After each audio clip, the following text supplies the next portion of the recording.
Olá, boa noite. Seja muito bem-vindo ao nosso Terra Viva DBO na TV desta sexta-feira, 4 de dezembro, com as principais notícias da pecuária brasileira. E a gente abre o programa de hoje contando para o amigo pecuarista que está em casa que na moderna pecuária brasileira, altamente profissionalizada e extremamente exigente em relação à produtividade do rebanho, é fundamental ter uma estação de monta muito bem organizada e também planejada. E na maior parte das fazendas de corte do país, é justamente agora que o trabalho começa a sair das planilhas do computador para ganhar os campos e as invernadas. Quem tem mais informações sobre a importância dessa estratégia de produção é o nosso editor Sidney Maschio, que continua trabalhando em casa para não se expor ao risco de contágio pelo novo coronavírus. Boa noite, Sidney. Bem-vindo ao trabalho hoje. Boa noite, Maruza. Muito boa noite para todo mundo. Com o sinueiro mostrando o caminho e puxando o marroeiro, a boiada venceu a estrada e a comitiva pioneira do Terra Viva DBO na TV já pode anunciar sua chegada bem na hora que estava marcada para a nossa função novidadeira com os companheiros boiadeiros e as companheiras boiadeiras do Brasil inteiro. Pois é, para o amigo fazendeiro brasileiro não é nenhuma grande novidade o fato de que uma das condições exigidas para tirar o melhor proveito da boiada e ganhar dinheiro de verdade na criação de gado é que todo o serviço da fazenda esteja muito bem organizado. Mas isso é praticamente impossível para quem não tem uma estação de monta bem definida e demarcada. Pois então, para esticar uma prosa a respeito deste sistema de trabalho e de como é que isso deve ser feito no dia a dia da atividade, a gente convidou para a nossa entrevista de hoje o médico veterinário Tamires Miranda Neto, gerente de pecuária da Agropecuária CFM, uma das mais importantes produtoras de touros e matrizes do Brasil, que vai conversar com os pecuaristas e as pecuaristas do país inteiro, falando ao vivo pelo computador, diretamente de São José do Rio Preto, aqui no interior do estado de São Paulo. Muito boa noite, Neto. Obrigado pela sua atenção, viu? É uma satisfação muito grande ter a sua participação aqui no nosso programa. Seja muito bem-vindo. Boa noite, Sidney. Boa noite, Maruza, a todos os telespectadores aí do Terra Viva. Em nome da CFM, a gente agradece aí por esse espaço para bater um papo aí sobre a estação de monta e sobre melhoramento, Sidney. Ô Neto, se tiver alguém aí que não conhece perfeitamente, né? Como é que é o trabalho que vocês fazem aí na CFM, nessa parte de produção de touros e matrizes de alta qualidade genética? Bem, Sidney, o nosso trabalho na pecuária, né, ele é bastante conhecido, inclusive em função da produção e venda de touros Nelore, né, certificados pelo CEIP, mas a pecuária da CFM como um todo, ela é sempre muito pé no chão, viu, Sidney? Sem grandes novidades, sem grandes modismos, eu diria. A gente procura fazer a coisa de uma forma muito simples para que a atividade se torne cada vez mais rentável. Então, na cria não é diferente, na estação de monta não é diferente. Nós procuramos, como a Maruza colocou, a estação de monta está andando agora aqui, novembro, dezembro, vai até janeiro, na nossa situação lá no Mato Grosso do Sul. E a gente procura utilizar aquilo que tem de melhor, aquilo que realmente merece ser multiplicado. Eu acho que esse aí é o principal motivo da nossa conversa hoje, né? Então, a gente faz bastante inseminação artificial, faz bastante IATF, depois faz um repasse com o touro aí, e final de janeiro a gente está finalizando a estação de monta, Sidney. Agora, Neto, qual é a grande vantagem, ou quais são as grandes vantagens, né, porque são muitas, né, de fazer estação de monta na fazenda de cria? Ô Sidney, eu diria que a estação de monta ela é essencial porque ela organiza todas as operações da fazenda, né? Você consegue trabalhar com a fazenda com a sua equipe focada em um determinado momento, numa determinada atividade. Então, hoje, por exemplo, nós estamos finalizando a estação de nascimento que ocorreu em decorrência da gente ter estação de monta. Então, nós estamos finalizando a estação de nascimento, a equipe hoje está focada na estação de monta, já preparando a safra que vai vir aí no ano que vem. Então, a estação de monta lhe dá possibilidade para você concentrar os nascimentos, concentrar a desmama, concentrar todas as atividades de sanidade, né? Quando que você entra com as vacinas, quando que você entra com a vermifugação. Enfim, eu diria que a estação de monta, entre todos os manejos e todas as alterações que podem ser implementadas em uma fazenda de gado de corte, a estação de monta talvez seja a mais importante, por dois motivos. Um é esse, que coloca realmente o manejo, a sua equipe focada em um determinado manejo, em um determinado período do ano, e outra que a estação de monta nada mais é do que uma tentativa de nós otimizarmos os resultados da fazenda de cria, porque naturalmente, se você não tiver uma estação de monta, os partos vão se concentrar nessa época, porque normalmente as vacas estão dando cio no período em que chove mais em uma determinada região. Então, a gente nada mais faz do que tentar otimizar essa utilização daquilo que o meio ambiente nos oferece, né, Sidney? Isso que eu ia te perguntar agora, né, Neto? Falando em época, né, a gente pode dizer que existe uma época, uma melhor época para fazer a estação de monta, ou ela pode variar um pouquinho conforme cada região do país? Ah, sim, com certeza ela varia, né? Aqui na região de São Paulo, Mato Grosso do Sul, normalmente ela começa aí por volta de novembro e vai até janeiro, fevereiro, porque é o período em que as fazendas são mais produtivas, né?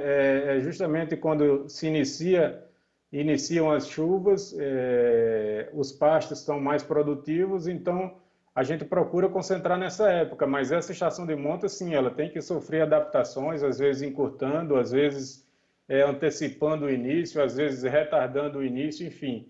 Alguns ajustes precisam ser feitos para que você consiga obter o melhor resultado, Sidney. Ô Neto, agora, o que o pecuarista deve levar em conta na hora de escolher os touros, né, que vão ou fornecer o sêmen para inseminar as vacas, ou vão fazer a cobertura, a monta natural na fazenda? Sidney, essa pergunta é muito bacana, porque a gente vê existe uma preocupação, eu diria que até excessiva em algumas situações, em que o pessoal está muito mais preocupado hoje com o volume do que com a qualidade, né?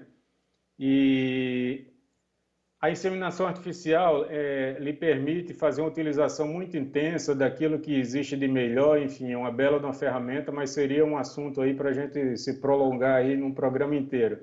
E a utilização de touros também não é diferente, né? O touro tem um poder de multiplicação muito mais forte do que a fêmea. Então, eu não tenho dúvida de que, claro, que você deve dar atenção a toda a sua genética de forma geral, se possível, inclusive às fêmeas. Mas se você tiver que dar prioridade, eu daria prioridade a escolher sêmen de excelente qualidade genética, estou falando, e touros também de excelente qualidade, porque o potencial de disseminação da genética do touro, ele é algumas vezes maior do que o da fêmea, em função da relação touro-vaca, touro-novilha, que pode ser utilizada em uma fazenda, Sidney. Agora, falando na proporção, né, Neto, qual é a proporção ideal de vacas para cada touro? Olha, Sidney, eu diria que é alguma coisa em torno de 1 para 25, e a gente não pode ser taxativo dizer que é esse número em qualquer lugar, porque o Brasil, em várias situações, existe uma variação bem grande da realidade.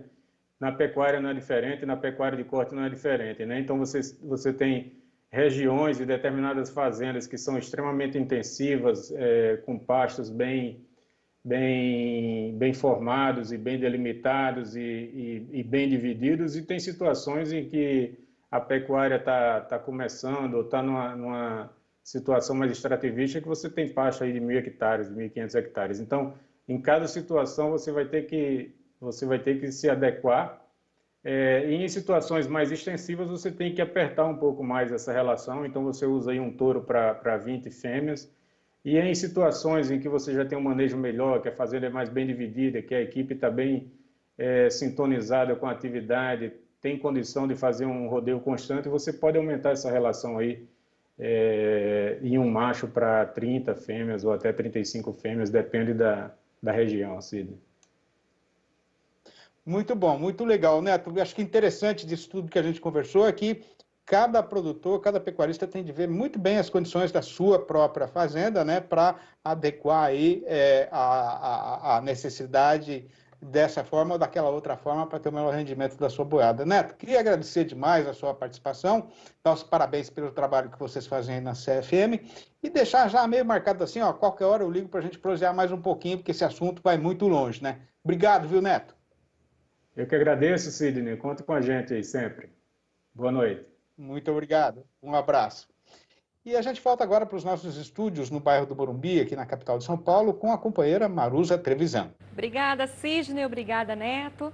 E agora nós vamos para o nosso primeiro intervalo e voltamos com as informações do mercado de insumos com o pessoal da Scott Consultoria. É daqui a pouco, não saia daí, a gente já volta. Estamos de volta com o nosso Terra Viva, DBO na TV desta sexta-feira. E agora você confere as informações do pessoal da Scott Consultoria sobre o mercado do milho. Então, no fechamento de novembro, mês que encerrou, o preço do milho caiu 6% na região de Campinas e São Paulo. A saca fechou o último mês em R$ 79,00, sem considerar o frete na região, né? E hoje, nesse comecinho aí de dezembro, a gente tem as referências na região de Campinas entre R$ 78 e R$ 79,00 por saca de 60 quilos, sem considerar o frete, né? Então, a questão da maior oferta no estado, o vendedor aí mostrando mais interesse em negociar e também, principalmente, a questão do dólar mais fraco, né? Hoje cotado em R$ 5,25 por dólar, impactaram negativamente sobre os preços, né? E com relação ao clima, a gente destaca também as chuvas nos últimos dias no sul do país, né, importantes regiões que vinham aí sofrendo com a seca, com a falta de chuva, né, principalmente o Rio Grande do Sul e Santa Catarina. Essas chuvas aí trazem um certo alívio e as previsões são de chuvas aí até o começo da semana que vem, né, o que também de alguma maneira colabora com esse cenário de preço mais frouxo aqui no mercado interno, né. Então, por curto prazo, considerando um cenário melhor de clima, né? Lógico, o clima precisa continuar aí no radar, sendo monitorado, né? E também considerando um dólar em patamar mais baixo, né? Um mercado mais calmo, a gente tem expectativa aí dos preços seguirem mais frouxos aqui no mercado brasileiro, que para o pecuarista, para quem precisa comprar o milho, seriam oportunidades aí de compra para aquisição do produto para utilização no curto e médio prazo, né? Com relação ao primeiro trimestre, ou estendendo um pouquinho a análise até abril, né? A gente tem a colheita da safra de verão e, apesar de ser um volume pequeno, caso a gente não tenha nenhuma novidade aí, uma questão mais adversa com relação a câmbio e clima, a gente pode ter aí um cenário mais fraco de preço também no primeiro trimestre do ano que vem, quando começar a chegar esse milho no mercado interno. O produto interno bruto da agropecuária teve uma redução de 0,5% de julho até o mês de setembro. Mas no acumulado do ano, o setor é o único com crescimento em 2020. De janeiro a setembro, enquanto o PIB geral do país caiu 5%, a agropecuária acumula uma alta de 2,4% na comparação com o mesmo período do ano passado.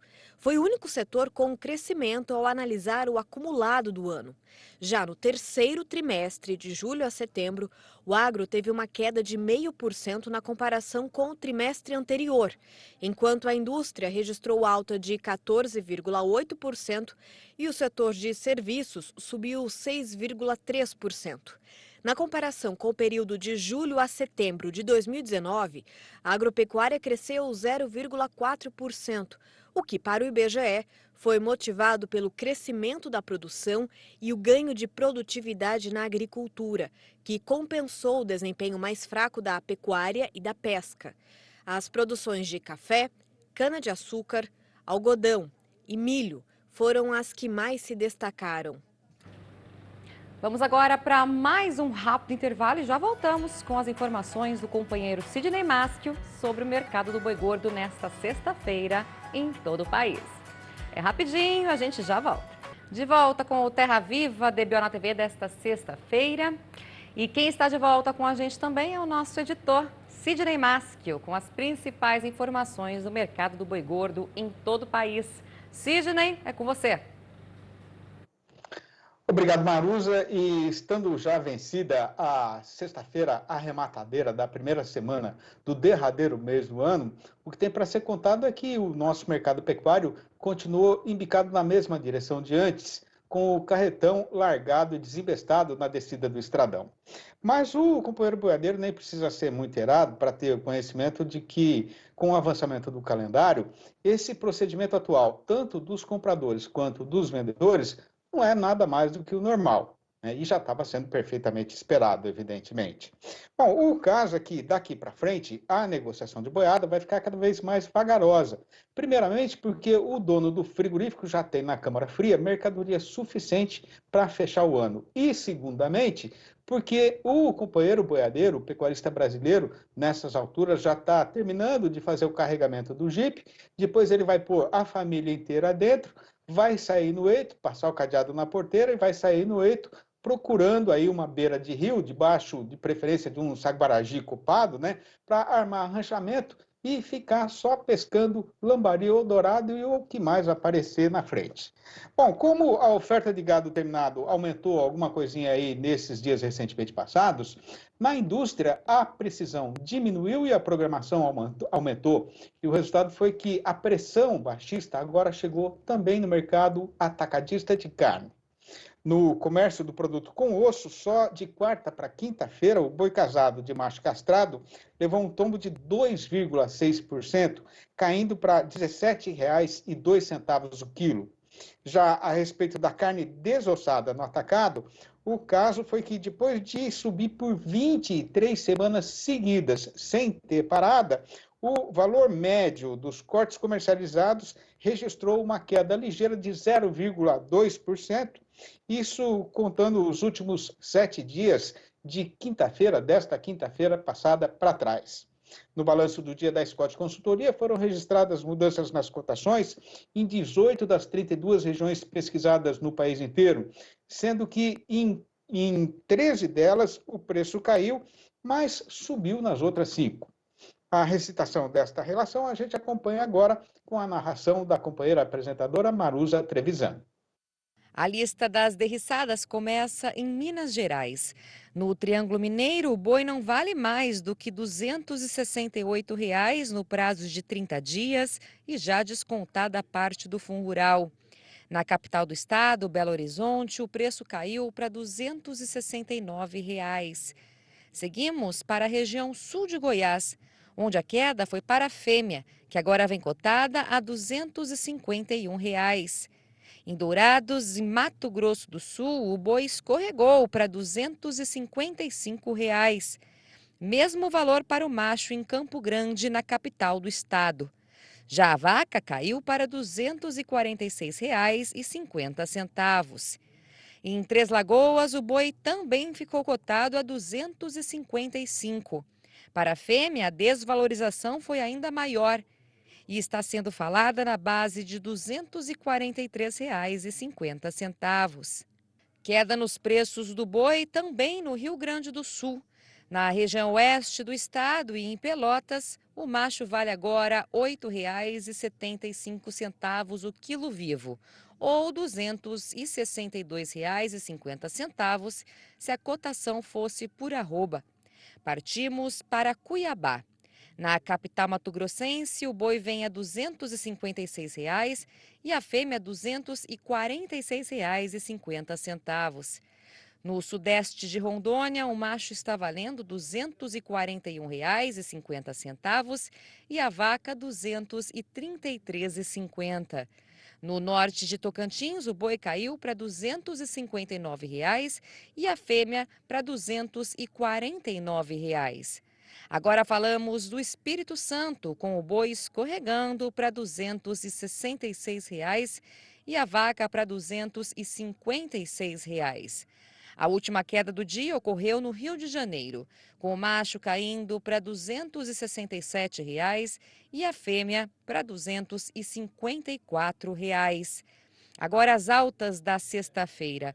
No oeste do Maranhão, a valorização foi só para o macho, que saltou para R$ 276. Em Alagoas, foi a vaca quem arribou e está cotada a R$ 274. Em Redenção, no Pará, quem quiser comprar boi vai pagar R$ 265 por arroba. E terminamos a lista em Paragominas, onde a vaca saltou para R$ 268. Pois é, né? Não tem nada muito estranho acontecendo nessa relação, não. Bom, mas para arrematar a nossa participação aqui na função desta sexta-feira. Falta só fazer a recitação do versinho caipira do dia, lembrando que o tema escolhido para esta semana foi vida cotidiana. Então, vai ouvindo. Atenção, atenção, criançada desta freguesia, que o Palhaço Ventania anuncia a chegada para mais uma temporada do Grande Circo da Alegria. E na pura magia da nossa companhia, tem palhaçada e marmelada, emoção nas alturas e saltos orquestrados, cavalos amestrados de branca alvura antes nunca vista, e os artistas mais consagrados, contratados especialmente para trazer diversão e felicidade para todo o povo do sertão e da cidade. É isso então, gente. Vou terminando por aqui, desejando aí um excelente final de semana para todo mundo, com cuidado, com proteção e prometendo voltar na semana que vem nos nossos horários de costume. E eu volto com você, Maruza Trevisan. Finalizamos então a semana com um belíssimo versinho. Sidney, muito obrigada, bom final de semana para você. Na segunda-feira você volta então na companhia do Vinícius Marra, tá bom? Até lá, bom final de semana. E o nosso Terra Viva DBO de hoje vai ficando por aqui. Voltaremos então na segunda-feira, lembrando às 7h45 da noite, com mais informações da pecuária para você.